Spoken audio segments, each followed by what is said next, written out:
Una way they say why comfort no wear bra. Isa go ne bo we okay wa muyada. This is how Comfort left home to go enter flat. Any woman will come up for house like this, ready, red jacket on top of what they wear. I think in my head and in a same society, this is a safe cloth. You don't know if I wear bra or not because I was not ready for war. You see this bra now they talk about. What was bra created for? It is to support the fallen heroes. If you get up Jesus, there's no need for you to wear a bra. Just protect your cleavage because of public right. This is how Comfort was dressed. Now when fights come, now jackets come out. They also remove a wig. When they carry Comfort, they come out for flights. Now that woman take see Comfort clothes. What if na bra now she grab? You think she cannot remove bra? What does that go to wearing a bra or not wearing a bra? She cover up. She did not plan to fight. She not come say, hey, I want to come and fight. What is the bra going about you women? You're in a society where women are not protected. Where basically what you do, everything, you're just in danger. Where if you come up for your outside. I get one get away message me, mama, you need to talk about her. Guess not they feel go ring road. Without saying men are not harassing them. You get big nyash is a problem. She tell me I was traumatized, I not do video. Do you know why? I was still a virgin. Just because of the big nyash where my mama give me Okada men not let me rest. They always hit my nyash, touch me. Hey, it don't they do on top big nyash. I was decently dressed, no let me dress, go my mama's store. Weird nonsense. She tell me I didn't do that video. This is a society where women are literally in danger, stepping outside the house. You see women, you come to social media and support men pulling women down. And you too will commit. Girl, you're gonna have daughters and younger sister and yourself, you're there. And you join this, me, I did abroad. Girl, if that can't happen to me, know for life that myself and my husband were secure for eternity, including our great-grandchildren. I will sue for nothing less than 10 million pounds for that disgrace where they give Comfort. You think that is alright because you think that happened because she wasn't wearing a bra? Oh, you have to protect yourself. Protect myself against what? If I'm wearing a jacket. If I was putting on a jacket to cover myself. But it got taken away because there was a fight and they also removed a wig. What does bra got to do with it? I wish you gave me from my head, your head.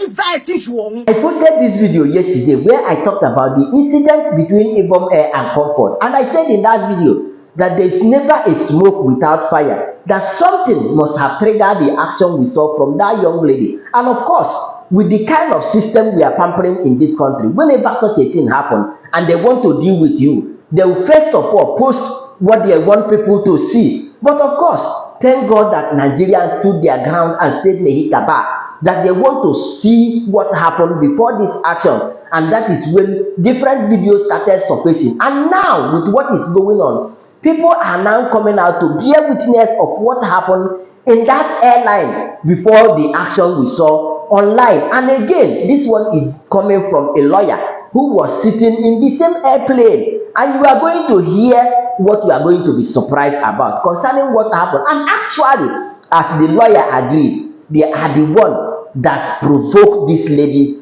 to the action you saw on social media. But I'm going to allow you to listen to different reactions and also listen to the lawyer himself. But as you are listening, make sure you are sharing your thought with me on the comment section. Share the video. And after that, I'll be back. Let's go there. I'm sending this message specially and most respectfully to the Honorable Minister of Aviation. Not to talk too much. I have tried to resist the urge to, say anything concerning the issues going on social media, the aerodrome space, the aviation business, and all of that.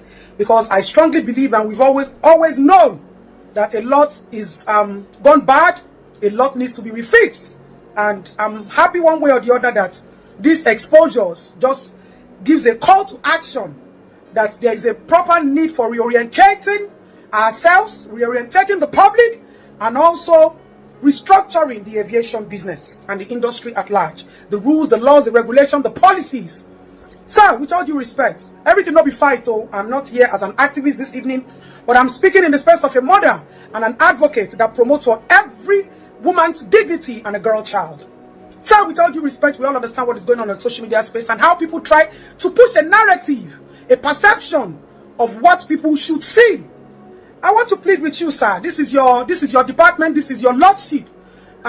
With all due respect, sir, I think you need to step back a little bit and look at this issue from another angle.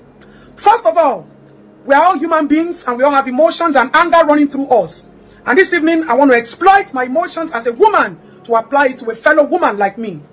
There's something we call dignity of a woman and dignity of every child. Now, there's a video that was circulated on social media space. First of all, how did that video get into the media space? Is that video supposed to get on the media space without the authorities having it, looking into it, setting up a panel to investigate that incident? Sorry, I'm not a everyday flyer. Are there not supposed to be CCTV cameras in aircrafts that we can easily see what has happened? Sir, with all due respect, we will fight tomorrow. But please, I want you to look at this matter from emotional angle. How can you post a woman's dignity on the media space in the name of trying to do what? Sir, to do what? Yes, the girl must have misbehaved. Something must have triggered the action. The only reason why I'm stepping into this case is because I heard a video, and I'm going to forward it to the Honorable Minister myself, of where a young guy said he saw what happened, but the fear of what happened to the NYSC girl would not allow him to come out. You see what the society and the system has made up of our young children and our generation. They don't have faith in this country anymore. They don't believe in justice in this country anymore. They believe that justice is for a selected few or numbers. Should it be so? Let's say the game is 1-1 now. Sir, please, only you can help us to appeal and get the bail of this young girl. Set up a committee to investigate what exactly happened. Everybody is pushing their own narrative. We all saw it that this girl hit the air hostess. But from investigations now, we are also hearing that the air hostess too was violent toward this girl. With all due respect, sir, I am pleading as a mother and as an advocate who would not encourage or support a woman's nude videos, her nakedness, her dignity, her pride to be posted on the media space just because somebody is trying to pass a message. Where is the respect for a citizen? I'm also excited to the fact that you're a lawyer. So we saw your statements. You released your statement, and I wish I could get to part of that statement maybe later. But you gave your own account of exactly what played out. If I summarize that statement, you were basically saying this lady was triggered. At no point did she refuse.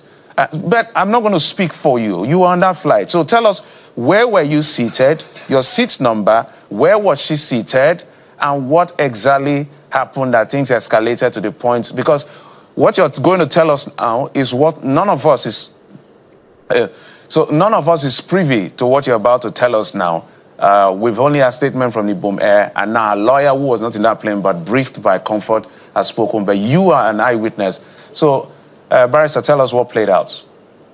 Okay, thank you. Yes, I'm a lawyer, but I'm appearing this morning, and I'd like to just stick to that.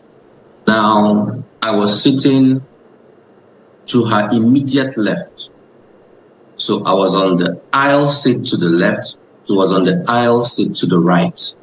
So my seat number was 14B. There was a gentleman to my left who was on 14A. So her own seat number should be either 14C or D. I think the window seat is 14D, while she was 14C on the aisle. So we're right next to each other, and it was a small plane. So I think the distance between us was no more than 2 feet.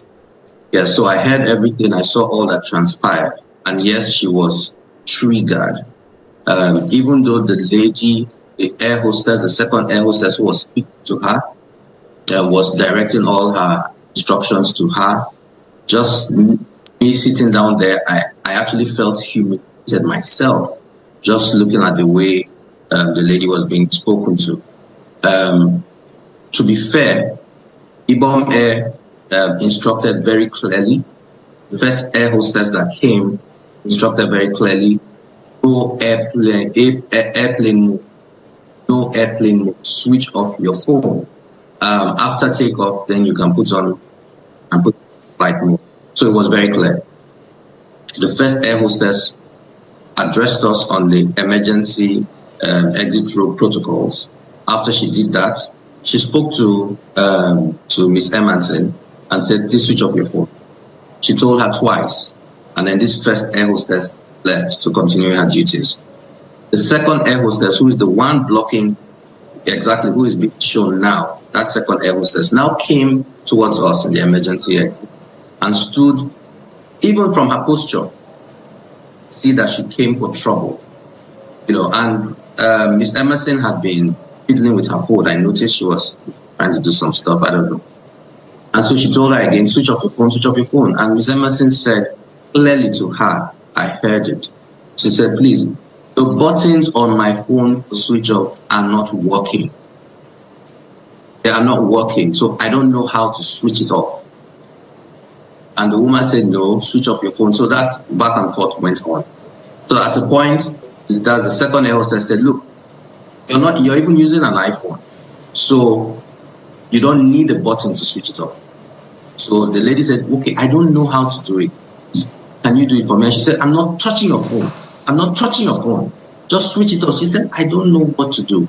So the lady now said, okay, go to settings. And when you go to settings, go to general.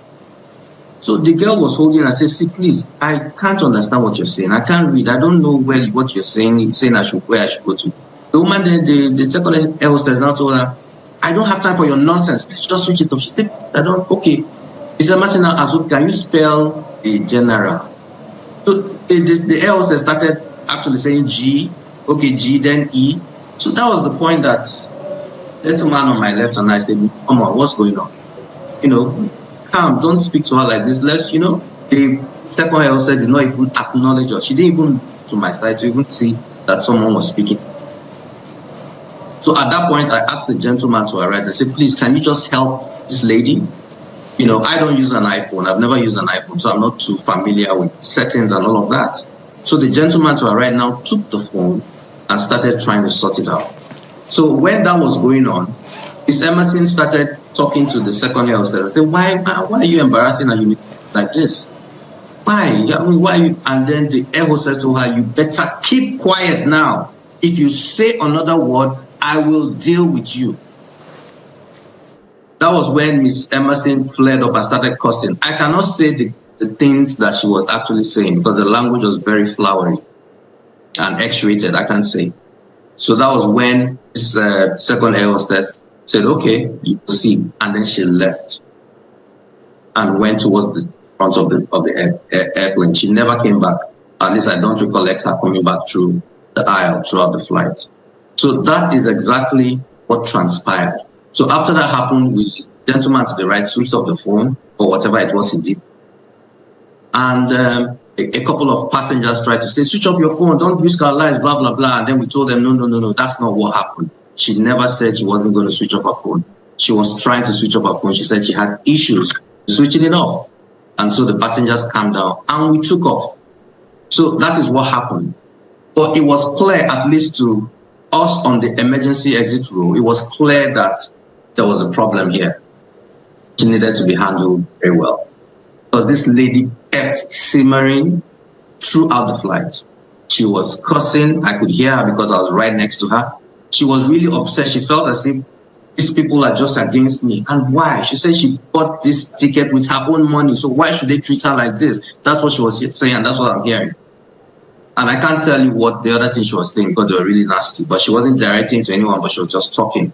So it was clear that she was angry. And the second air hostess, the aggressor, kept checking, kept peeping to see how things are going at our end throughout the flight. I noticed it. So the passenger by my side, as we're approaching landing, we're like, God help us, so let's get out of this plane before anything happened. And we were saying it in jest, but we also knew that something was off. We're so worried that I discussed with him. I said, okay, when they were telling us to stow away and put everything ready for landing, the lady didn't even hear any of that. I told her, I said, we're landing, switch off your phone, put it away. Then the second air hostess, the first air hostess, the very polite and amiable and professional one came, helped her to stow away, helped her take her purse, put it in the cabin on top, and was very professional. So all of that happened, and then the plane landed. Once the plane landed, the first air hostess, the professional one, came to the front and started disembarking by row. Just before it came to our turn, Ms. Emerson left and went back. And I presume she went to the toilet. I used the toilet myself, right? And I noticed that the only apartment at the back is the toilet. There isn't even an apartment cabin crew and all of that, like regular things. This one is just the toilet. That's the only. So that's why I presume she went to the toilet.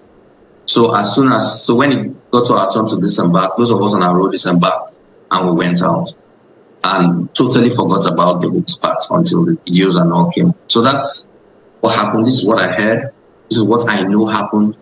Issue of airplane mode. That didn't come up, at least I didn't. So, Mr. Ogebe, first of all, if I heard you correctly, you said Ms. Emerson said she couldn't read. She was even asking that general be spelt. Oh yes, that is what happened. So whether she meant that she couldn't see properly or she couldn't read, as in wasn't literate, I don't know. But that's what she said, and the second L started spelling. Okay, G, okay, E. That's what happened. Okay, but because in subsequent interactions, she didn't sound like somebody who wasn't educated. So I just wanted to put that out, for a clarity, if we can get clarity from that. But talk to us about. You're a lawyer. I don't know if aviation law is your specialty, but talk to us about the appropriateness of the handling of the situation. How it could have been done properly without it resulting in the altercation between Ms. Emerson and the Ibom Air staff. How should they have handled it if they were going to read her the implications of what had happened and how it could have been better managed, so to speak? Because other aspects to this conversation are to the effect that even in international flights, once phones are either switched off or put on flight mode during takeoff. Hello, everyone. I'm so glad that there's someone in that plane sitting, quite close to this lady, to Miss Comfort Emerson, for them to be able to hear everything. And that person also happens to be a lawyer. So lawyers are very detailed. They know what it is, when it comes to evidence and everything, and they pay attention. They hear all of this. And you can see him, the way he explained all the things, that went on. And you could literally see that they deliberately, provoked her. Probably when everybody had left was when they attacked her. All that she used this thing to fight. I mean, if you're doing self-defense, you're going to use everything within your power to be able to fight for your life. Because as far as I'm concerned, that lady was literally fighting for her life. Because the moment she had gone, and then she come back, everybody is gone, and you're preventing me from going. If you look at that place where the lady had come to the front, where the air hostess, stopped at that door, the second air hostess I was said to be extremely hostile.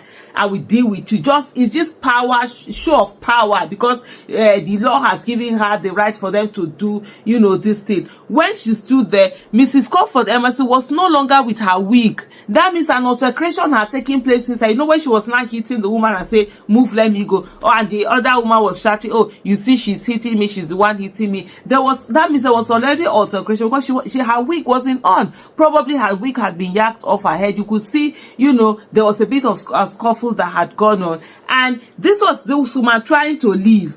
If this woman tried to leave and then you're bringing in people just to say you will show her.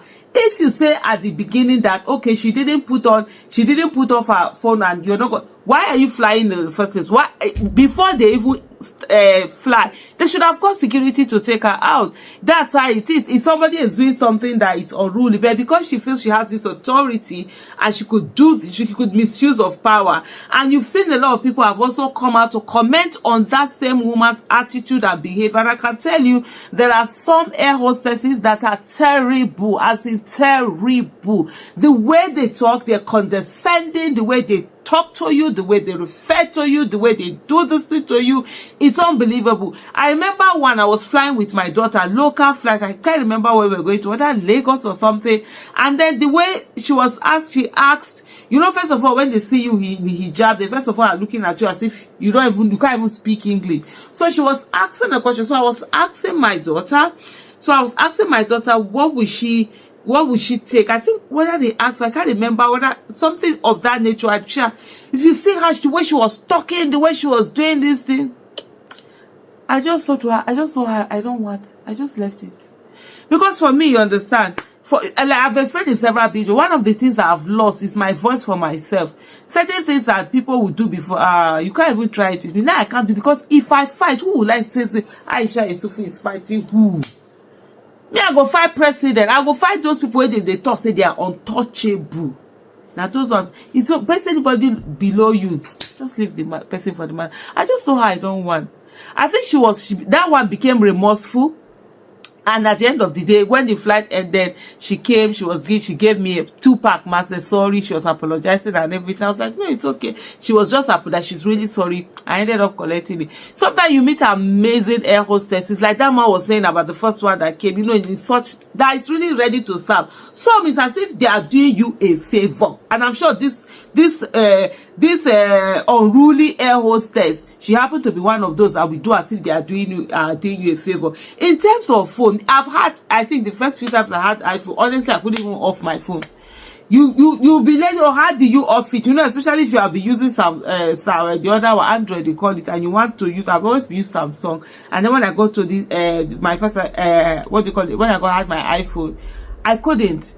I got my first iPhone that my husband bought for me a long time ago, but iPhone was difficult for me, so I just left it. My kids will make fun of me. When I finally decided, why I even got an iPhone was even a friend gifted me this, what do you call it, Apple Watch. So adding it, I had to add it to my husband's this thing to be using and everything. So that was even the reason why I ended up buying an iPhone. I bought an iPhone, I bought a iPad, and then I bought MacBook. I'm literally, the other time one of my friends can say, when did you turn Apple, whatever. But so sometimes you can't off it. There have been times that I couldn't off it.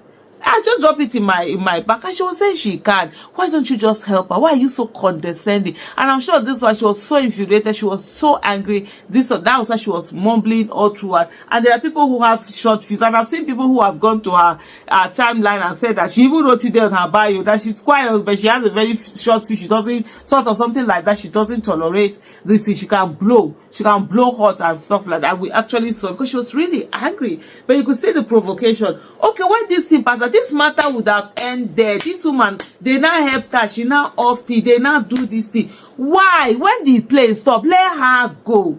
No. You want to prove to the world that you have power anyway. Share the Ibom, all of you now, they feel the heat, and I'm so happy the way Nigerians rallied around this lady. You get the point now. What do you think? Share your thoughts with me on the comment section, and of course, you know the vibe. Click on that subscribe button, follow, and share for more updates. Because like this, we move.